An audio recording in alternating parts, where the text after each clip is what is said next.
Hello, Emma, and hello, Ariana. It's your Lily here, and I am so excited to share one of my all-time favorite books with you. And that book is Charlotte's Web. I'm so happy that you each have your own copy so that you can follow along with me. This was actually a book that I read as a little girl. It's a very old book. You can see that it won a medal. It's called the Newbery Honor Book, and that's because it's such a great story. I used to actually read this to my classes each year, so I know you're going to love it, and I'd love for you to follow along with me, and you'll see that we have Charlotte behind us here for the story as well.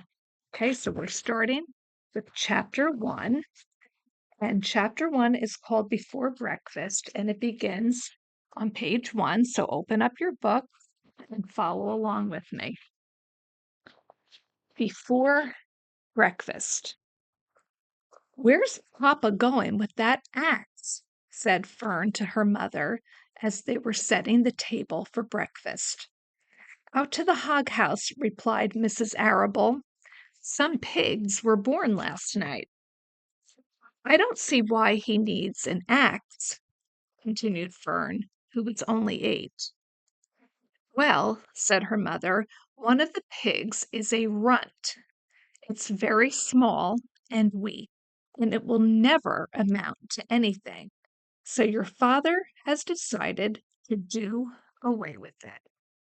I'm going to pause right here and tell you that the runt is the smallest baby in what's called the litter. And when pigs are born, there's usually many of them born at one time. And the smallest, weakest one is sometimes called runt. Okay? So your father has decided to do away with it. Do away with it, shrieked Fern.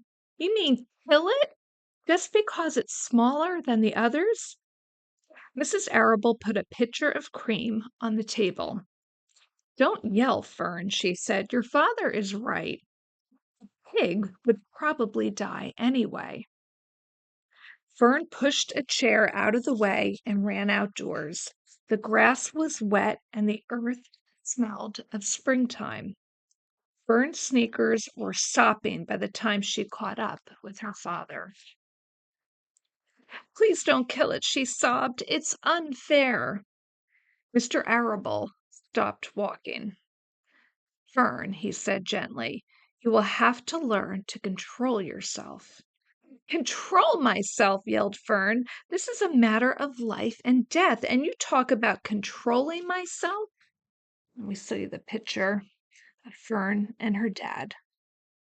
And just to mention, too, that he is a farmer, and these kind of things do happen on a farm, but obviously Fern is feeling very upset about it. We're on page 3. Tears ran down her cheeks, and she took hold of the axe and tried to pull it out of her father's hand. Fern, said Mr. Arable, I know more about raising a litter of pigs than you do. A weakling makes trouble. Now run along. But it's unfair, cried Fern. The pig couldn't help being born small, could it? If I had been very small at birth, would you have killed me? Mr. Arable smiled. Certainly not, he said, looking down at his daughter with love. But this is different. A little girl is one thing, a little runty pig is another. I see no difference, replied Fern, still hanging on to the axe. This is the most terrible case of injustice I ever heard of. A queer look came over John Arable's face. He seemed almost ready to cry himself. All right, he said, you go back to the house and I will bring the runt when I come in. I'll let you start it on a bottle like a baby. Then you'll see what trouble a pig can be. When Mr. Arable returned to the house half an hour later, he carried a carton under his arm. Fern was upstairs changing her sneakers. The kitchen table was set for breakfast, and the room smelled of coffee, bacon, damp plaster, and wood smoke from the stove. Put it on her chair, said Mrs. Arable. Mr. Arable set the carton down at Fern's place. Then he walked to the sink and washed his hands and dried them on the roller towel. Fern came slowly down the stairs. Her eyes were red from crying. As she approached her chair, the carton wobbled, and there was a scratching noise. Fern looked at her father. Then she lifted the lid of the carton. There, inside, looking up at her, was the new-born pig. It was a white one. The morning light shone through its ears, turning them pink. "He's yours," said Mr. Arable, "saved from an untimely death. And may the good Lord forgive me for this foolishness." Fern couldn't take her eyes off the tiny pig. "Whoa," she whispered. "Oh, look at him. He's absolutely perfect." She closed the carton carefully. First, she kissed her father, then she kissed her mother.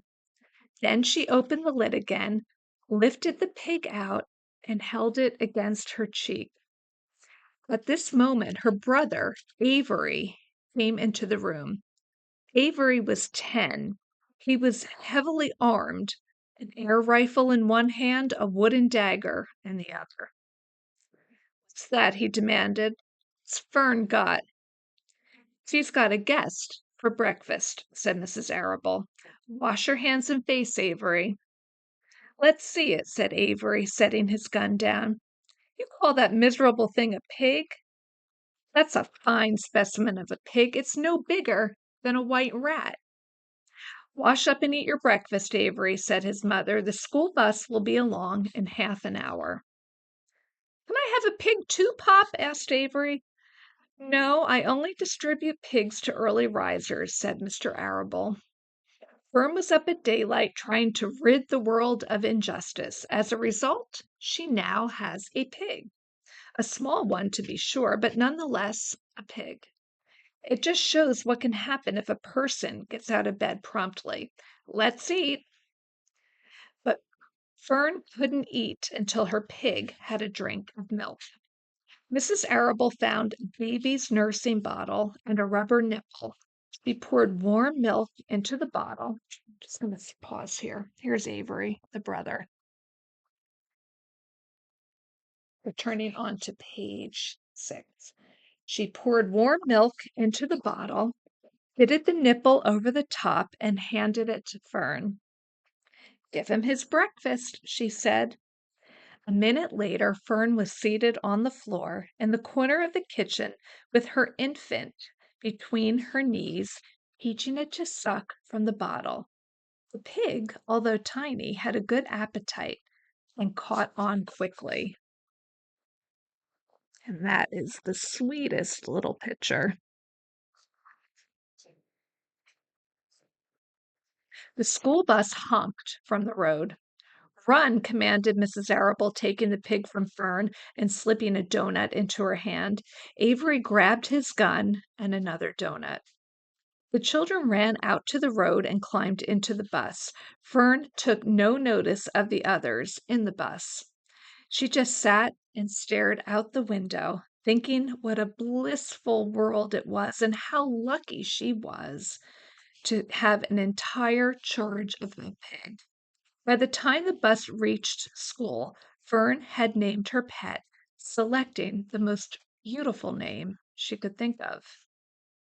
"Its name is Wilbur," she whispered to herself.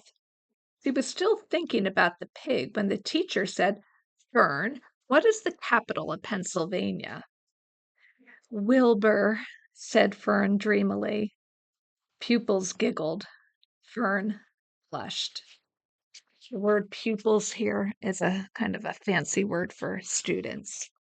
And that is the end of chapter 1.